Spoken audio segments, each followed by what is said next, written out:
Я такой счастливый, я сам себе починил кондер. Ох, короче, вон, температуру теперь показывает.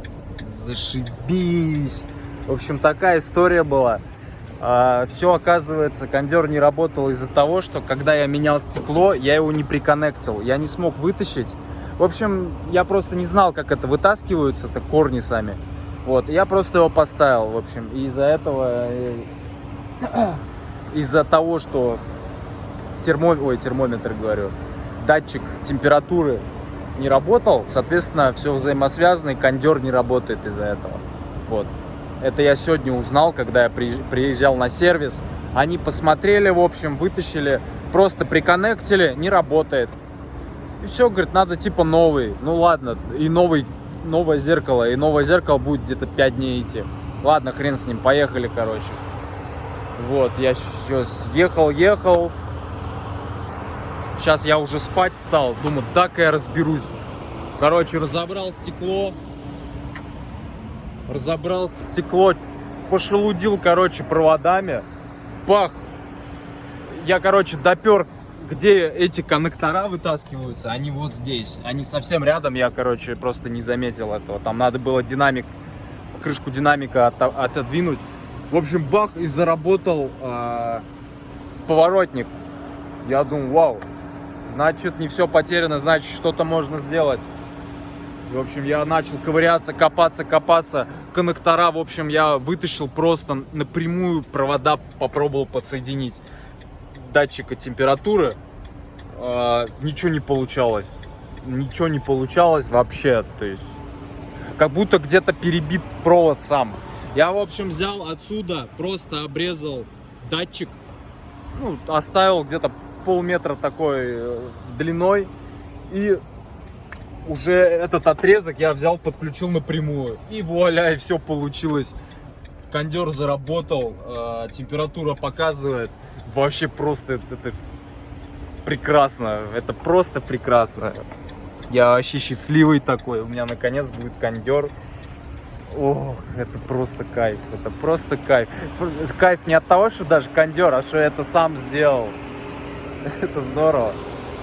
Ну, сейчас все собирать и спать. Ну все, доброе утро. Ну уже не утро, но по видео-то утро. Потому что я ничего еще не снимал. Время уже 12, ну, полдень. Я разгрузился в Нью-Йорке, в штате, вот здесь под Албани. Албани — это райцентр, короче, штата Нью-Йорк. Вот, и жду груз. У меня давным-давно такого не было, как вот у меня диспетчер Юра появился. У меня такого вообще не было, чтобы я встал и не было груза. То есть у меня вот последняя неделя была, я на неделю вперед знал все свои грузы. То есть он мне сразу грузов на неделю накидал. То есть я уже на 3 хода вперед знал, что я вот разгружусь, тут загружусь, потом знаю, где остальная загрузка другая. То есть, а сейчас я сижу, давно такого не было. И вот что значит диспетчер. Очень много от диспетчера зависит. Я вот этого Юру просто молюсь на него, вот, потому что он реально с ним очень круто работать, и реально с ним получается хоть деньги заработать, потому что с первым диспетчером денег вообще не получалось зарабатывать. Вот, но этот, ладно, хоть временный, сейчас на недельку, буквально вот пару грузов с ним еще буду, и все, если не один. И вот от диспетчера что зависит. Он начинается, вот грузов нет, вот тяжелая локация. На самом деле я уже понимаю, что нифига это не тяжелая локация, скорее всего. Либо тут диспетчер просто не хочет работать, либо он ищет грузы выгодные для него, потому что диспетчеры работают за день. У них есть план, недельный план, который им дает компания, который надо выполнить по деньгам. Общая стоимость грузов. И это диссонирует с планом водителя, потому что там вот у диспетчеров чем больше километров, это не значит тем больше денег. Скорее наоборот. Чем меньше километров, тем больше денег получается. Потому что это меньше расходов, а от доходов больше, потому что если еще ночные какие-нибудь скорые грузы, так это вообще бинго. И вот многие диспетчеры, вот первый диспетчер у меня так все время искал, находил, весь день говорил, что нет ничего, просто он не мог найти дорогие грузы, он специально искал дорогие грузы, это стопроцентно были грузы другие, подешевле, но он все кормил, говорил мне, я ему звонил уже, ну, психовал, где грузы, говорю, я весь день, весь день я просто сидел, и он находил перед сном, уже под ночь, под вечер, он мне находил груз, который надо было доставить утром, то есть, и, соответственно, мне ехать всю ночь. Вот такая вот, ну, скотина, честно говоря, была, вот, но я еще неопытный был, просто, если бы я знал, я бы сказал, нахрен я не поеду. Я еще позволял себе ездить ночью, ну, как бы первая работа, все-таки интересно, первая, в смысле, в качестве водителя, и все-таки, ладно, думаю, ночью поеду, классно, ну, тоже, я был всему рад тогда, потому что реально он морил меня просто безгрузьем меня морил, и я рад был и ночному грузу уже. Но сейчас я стал мудрее, стал умнее, и ночью я уже не езжу, все, я в 10, ну, край до 12 ночи могу поехать, но точно я до 6 сплю и в 6 просыпаюсь, но сейчас стабильно я до 10 еду и до 6 утра, вот, и сейчас этого диспетчера я тоже предупредил, я ему сказал, потому что сейчас вот я сижу без груза, потом он может найти ночной, и я ему написал, что я с 10 до 6 как бы не езжу. Так что вот такие вот интересные моменты.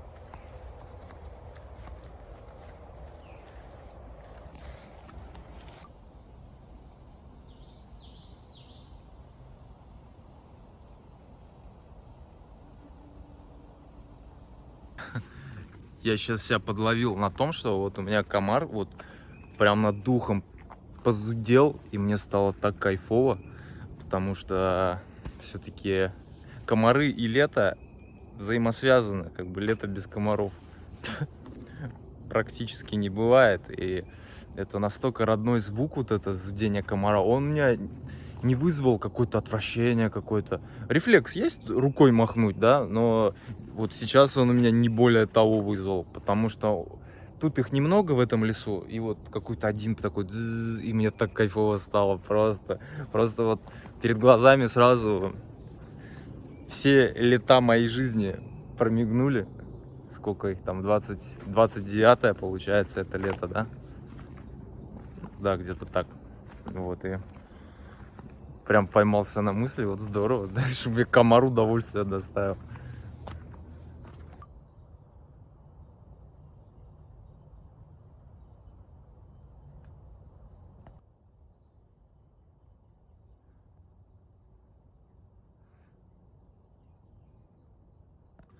Пока есть время, я зашел вот в Нью-Йоркский лес штата Нью-Йорк. Природа здесь обалденная тоже, как будто где-то в Заволжье. Такой смешанный лес, и хвойные есть, и дубы, клен, там много всякого разного. Стелится папоротник. Круто.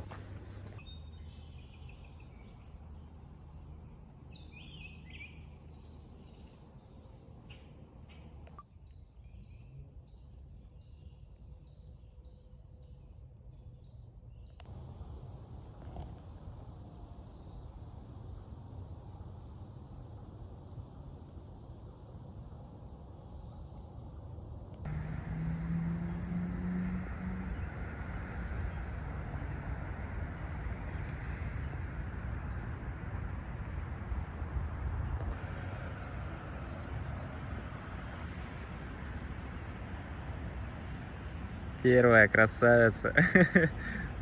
Но я их буду отпускать, потому что мне с ним нечего делать. У меня даже ведра нету, ничего нету, чтобы их копить. Денек сегодня веселый, короче.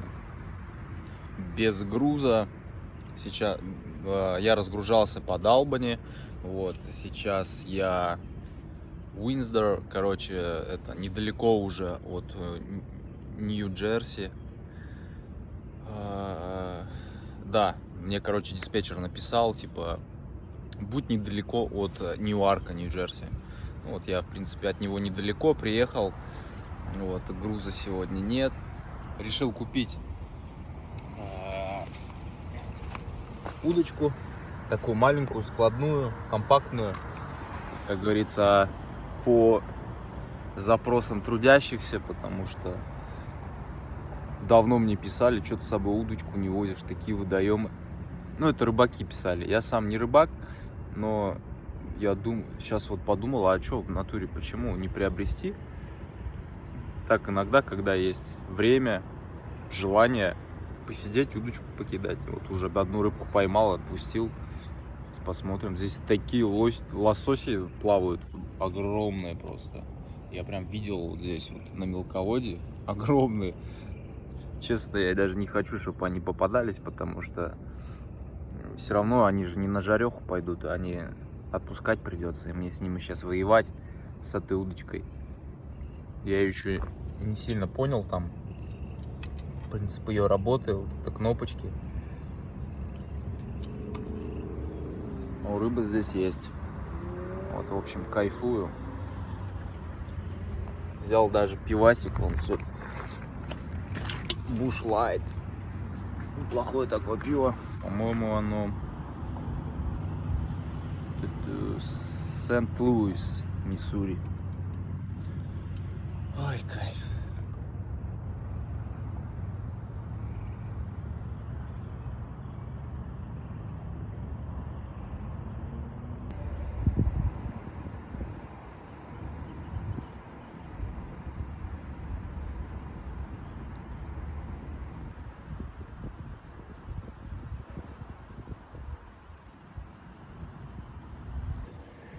Фух, и вот еще один красавец, какой-то ёрш.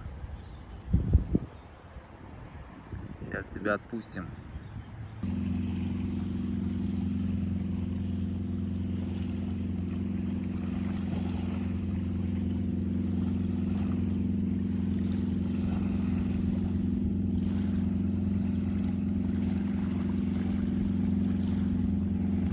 Вот она, река Гудзон. Наконец-то я хоть спустился к ней, могу сейчас потрогать ее.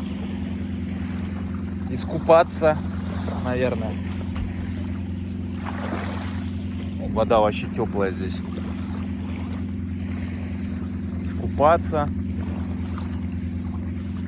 Похоже, вот такой берег здесь, как будто это где-то на Телецком озере, вот на Алтае. Такая очень красивые берега здесь.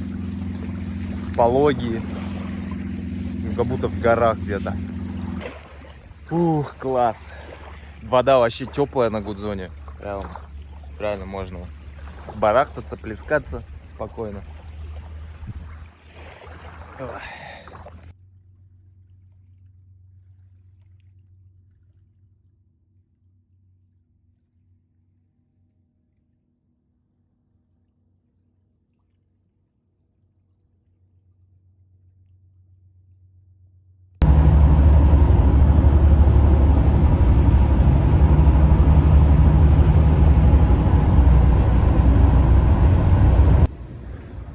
В общем, я снова в Филадельфии.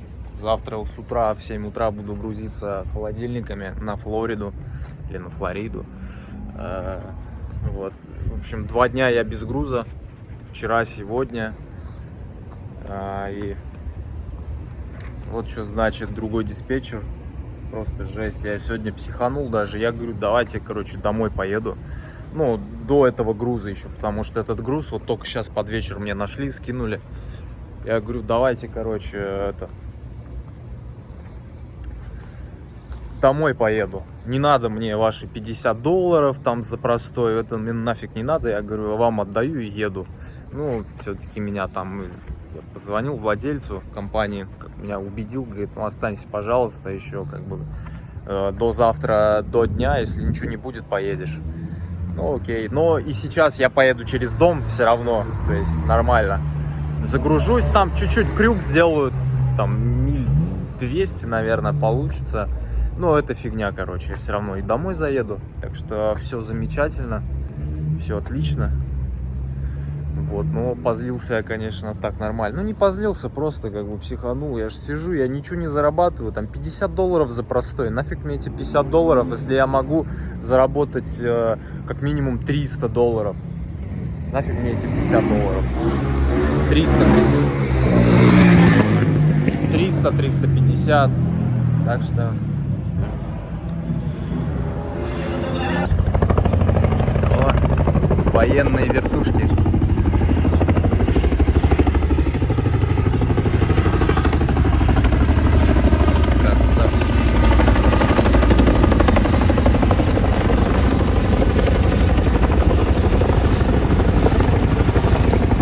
Еще один. Красавчик вообще.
Огонь. Покажи огонь. Покажи огонь. Покажи огонь. Вот огонь. Да. Нас палочки. Нас палочки. Данечка, умничка, помогает развести огонь. Чтобы у нас были угли, чтобы мы покушали мясо. И послую все. Только главное быть аккуратна, моя, хорошо? Всегда смотри на огонь. Да. И послую на отогреть.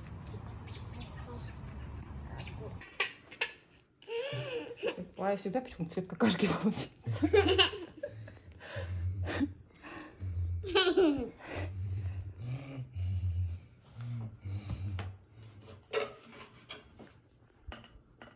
Лапа большая, места не хватает даже. Три пальца, 3 пальца. Бьянка, типа где? Сейчас еще гарку предстоит, вот это самое сложное.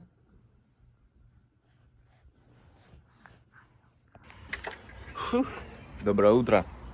Очередные выходные прошли. Вчера купил барбекюшницу маленькую, портативную, как раз, которую можно с собой возить, в принципе. Вот. Сделали мясо обалденное, с дымком такое. Это то, что мы делали до этого в духовке, это совсем не то, блин. То, что в духовке, это так уныло, скучно, а это очень весело. Сам процесс и результат обалденный. Очередные выходные прошли. Сейчас у меня дорога во Флориду. Ехать 15 часов где-то, то есть завтра к 8 надо быть там. Ну, нормально. Все обычно. Вот. Короче, сегодня такая с утра ситуация была. Вот я как снимал видео. Я, короче, когда выезжал на траке, я вмазал машину сзади. История, короче, какая. У нас напротив соседи мексиканцы живут. Вот, и их бог знает сколько в этом доме живет. Там реально какой-то табор. Ну это не важно. Важно то, что у них дофига машин, и им некуда ставить их. То есть реально много машин, и у нас постоянно не конфликты, но когда я приезжал на своем траке, мне часто не было места просто поставить трак.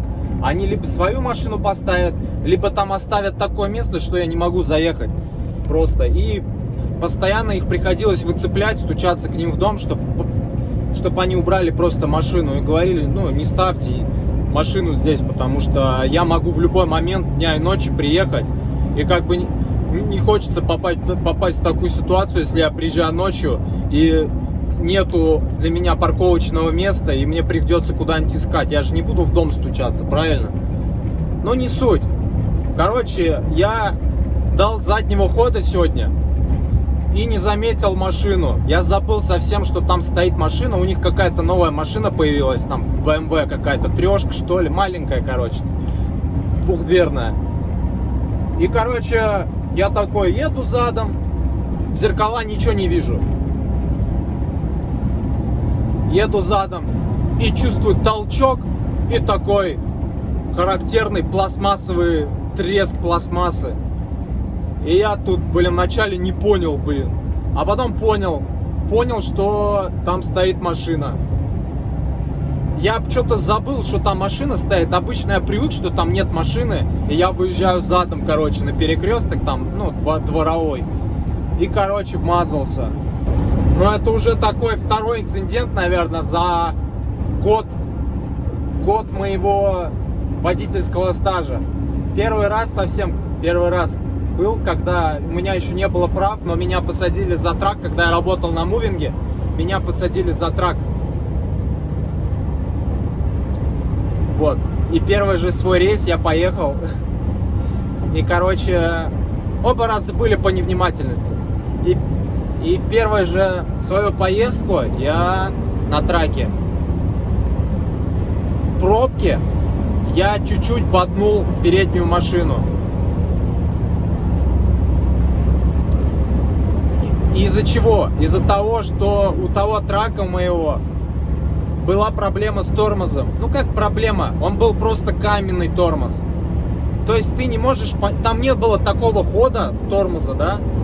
Там он просто был каменный. Ты нажимаешь чуть-чуть и все, и упирается, короче. Каменный тормоз. И то есть, когда ты стоишь в пробке, например, на светофоре, тебе надо очень сильно сжать на тормоз, чтобы не поехать. И я, короче, что-то отвлекся, там в телефоне завис, и нога у меня чуть-чуть ослабла. Но при том ход, как бы, нога никак не ходила. И, в общем, тормоз отпустила, чуть-чуть отпустила, и я, в общем, вбазался в переднюю машину. Слегка ее боднул. И очень повезло, что это был рабочий пикап с какими-то мексами, короче. Не какая-то иномарка, в которой там бы по-любому бы разбился бы бампер.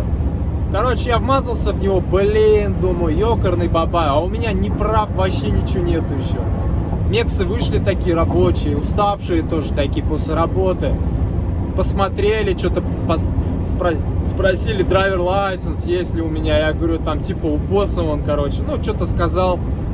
Они посмотрели, там никакого вообще следа нету от того, что я вмазался. Ну потому что там надежный бампер. Рабочая машина, которая реально там пахать можно на ней. И никаких следов не было. Даже если был бы иншуранс там, они бы никак не доказали, что в них вмазался, потому что никаких последствий нету. И мне очень повезло тогда. Просто повезло. Ладно, поехали дальше, короче. Вот. Это мой первый инцидент был.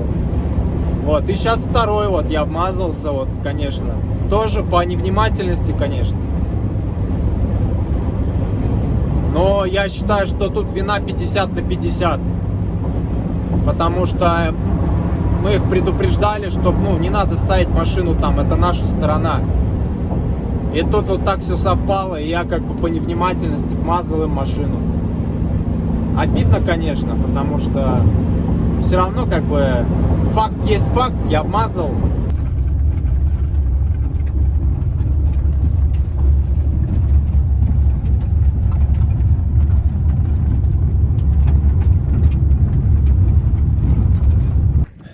Добрый день. Я на берегу Мексиканского залива. Осталось совсем чуть-чуть пройти, я тут на машине проехал. Никак что-то не смог найти выхода к воде. Вот, сегодня разгрузился в Панама-Сити. долго разгружали. Что-то я там пока замешкался. Не замешкался, я точнее приехал первый, никого не было вообще. Тех, кто разгружает, не было, самое главное. Вот, и я думаю, дай-ка посплю. Такой часик что-то дремлю. Глаза открываю, смотрю, там уже фуру разгружают. Думаю, блин, нифига. Я ждал, наверное, часа 2, пока ее разгрузят. Долго разгружали. Но ничего, подождал, ладно, думаю. Так, какой-то заборчик тут пролазю. Шлагбаум тут дальше не проехать, но пешком, я думаю, пройду нормально. Вот, и сейчас у меня диспетчер сегодня мой вышел, вот Юра. Но пока грузы еще не нашел. Так что время еще есть. Я не знаю, вообще сегодня будет груз или нет, потому что время уже, в принципе, там 3 часа. 3 точно. Может, сегодня ничего не будет вообще. Так что буду здесь на берегу ночевать, наверное. Тут предупреждение, что здесь взрывают. Уничтожение взрывчатых веществ. Валите отсюда. Ну, как-то не верится. Тут, видимо, какую-то базу ликвидировали военную. Истребитель там летает.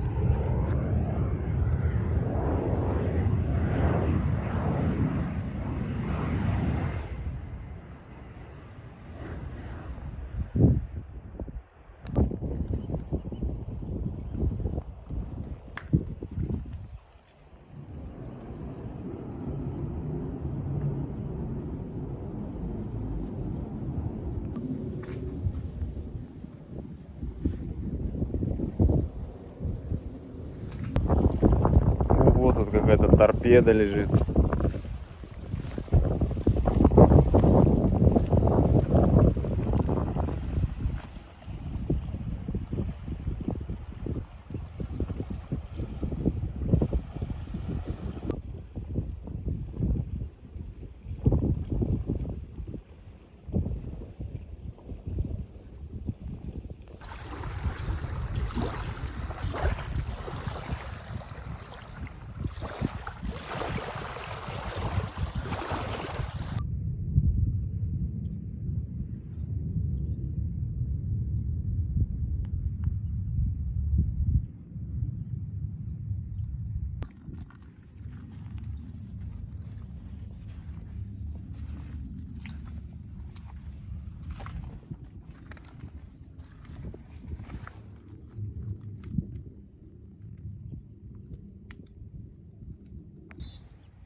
Я вообще накупался классно здесь. Вода теплая, тут мелководье.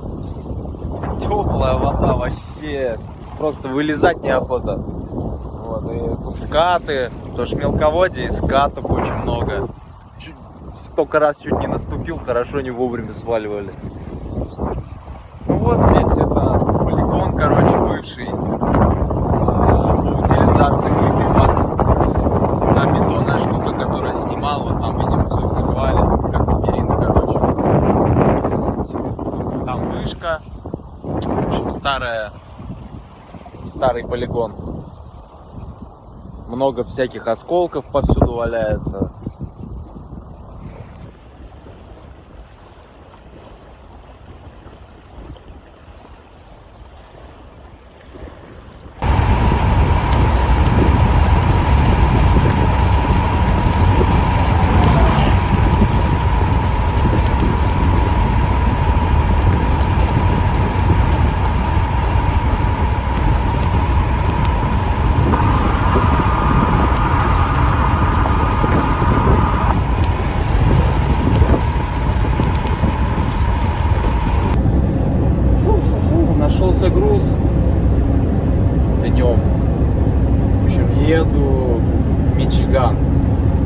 еду на загрузку. Загрузка будет завтра с утра. 300 миль получается с побережья до Атланты. В Атланте гружусь, еду в Мичиган. Хороший сегодня день. Покупался в соленой воде. Все-таки соленая вода — это такой кайф. Тело так отдыхает. Просто соленая вода вот реально благотворно влияет на тело. Это прям чувствуется.